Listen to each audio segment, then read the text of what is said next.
Hey everyone, and welcome back to the channel.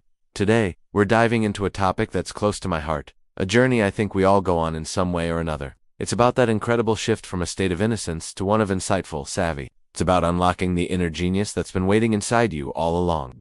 Remember when you were younger, and the world seemed so black and white? Good guys, bad guys, right answers, wrong answers. That's the stage of innocence. It's a beautiful, necessary starting point. It's like learning the basic rules of a game. You need to know them before you can start to play strategically. But life, as we all find out, is rarely that simple. It's full of gray areas, complexities, and nuances that the rulebook just doesn't cover. The transition from innocence to savvy isn't about becoming cynical or jaded, not at all. It's about evolving. It's about graduating from just knowing the rules to understanding the entire game board. Think of it like this. An innocent person might believe every promise a politician makes during a campaign. An insightful person listens, but they also look at the voting records, analyze the funding sources, and understand the political pressures at play. They see the bigger picture. This journey is something we see everywhere. Think about your first job. You probably came in eager, ready to follow every instruction to the letter. That's innocence. You believe that doing exactly what you're told will lead to success. And for a while, it might. But then you start to notice things. You see the informal office politics. Who really holds influence? Which projects get the green light and why? You learn to read the room, to anticipate needs before they're spoken, to navigate difficult conversations with grace. That's you, becoming savvy. You're not just an employee anymore. You're a strategic player. Or how about relationships? When we're young, we might have a fairy tale idea of love. We expect a perfect partner who ticks every box and a relationship without any conflict. That's the innocent view. But as we experience life, heartbreak, and real, committed partnerships, our understanding deepens. We learn that love isn't about perfection, it's about navigating imperfections together. It's about understanding your partner's triggers, communicating your own needs effectively, and knowing that a healthy argument can sometimes be more productive than avoiding conflict. That's relationship savvy. It's messy, it's real, and it's so much more profound than the fairy tale. So, how do we actively cultivate this transition? How do we unlock our inner genius? It starts with a mindset shift. You have to move from being a passive recipient of information to an active investigator of your own life. The first step is to embrace curiosity. Don't just accept things at face value. Ask why. Why is this situation the way it is? Why did that person react that way? Why does this system work in this particular manner? When I was starting my own business, I didn't just accept the standard industry pricing. I asked, why is it priced this way? What value am I truly providing? Is there a different way to structure this? That curiosity led me to a unique business model that set me apart.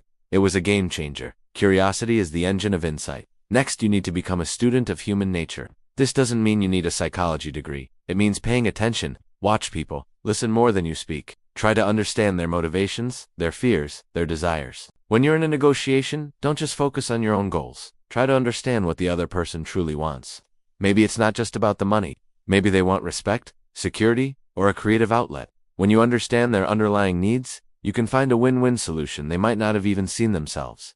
That's the art of savvy. A huge part of this is also learning from failure. Innocence often fears failure. It sees it as a final verdict. Savvy sees failure as data. It sees it as tuition for the school of life. Every mistake, every misstep, every "I can't believe I did that" moment is a lesson.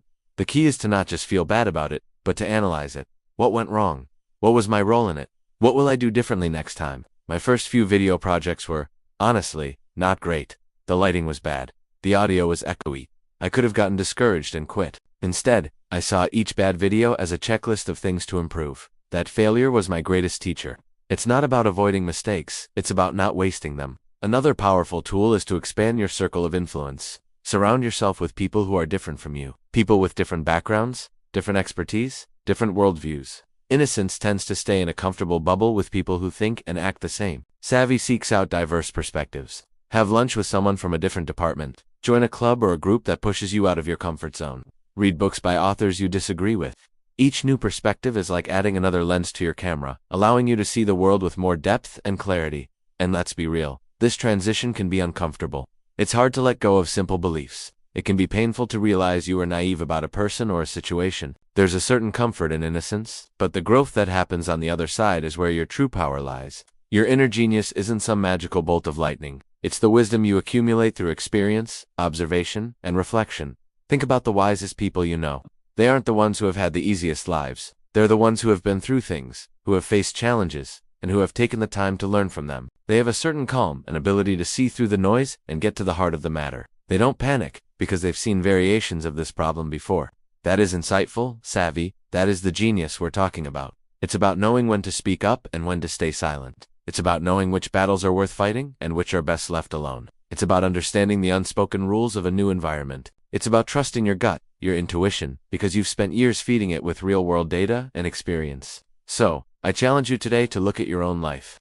Where are you still operating from a place of pure innocence? Is it in your career, your finances, your relationships? And what's one small step you can take to start transitioning toward savvy? Maybe it's asking one more why question at work. Maybe it's reading a book on a topic that confuses you. Maybe it's just sitting back and observing the dynamics in a group instead of jumping in right away. This journey from innocence to savvy is the ultimate path to personal mastery. It's about becoming the architect of your own life, not just a passenger. It's about unlocking that sharp, insightful, and incredibly capable genius that resides within you. Thank you so much for joining me today for this conversation. If this resonated with you, let me know in the comments. I'd love to hear about your own aha moments on this journey. Don't forget to like this video and subscribe for more content on personal growth and unlocking your potential. Until next time, keep learning, keep growing, and keep unlocking your inner genius. See you soon.